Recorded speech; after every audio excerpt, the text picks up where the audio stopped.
أنا عارف إن المنظر اللي في إيدي ده ممكن يكون مخيف أو مرعب أو يخوّف أي حد بيشوفه. بابا نفسه لمّا شافه اتخض.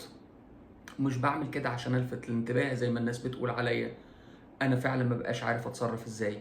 أنا باحاول ألبس بكُم طويل، باحاول ألبس هدوم واسعة، وحتى لمّا حد بيسألني إيه اللي في إيدك ده باقول له اتعورت بالصدفة. أنا كل اللي محتاجه أعرف أتصرّف إزاي مع الخوف، مع الغضب، مع الخزي، مش عارف أتصرّف معاهم إزاي. يمكن لمّا باعوّر نفسي باعرف أتصرّف، باعرف أعمل إيه مع الجرح، بس مش عارف أعمل إيه مع المشاعر. مش عارف أقولهم بالكلام بالمناسبة، مش عارف أقول أنا حاسس بإيه، ولا عارف أسميهم، ولا عارف أتصرّف معاهم، ولا عارف أخلّص منهم.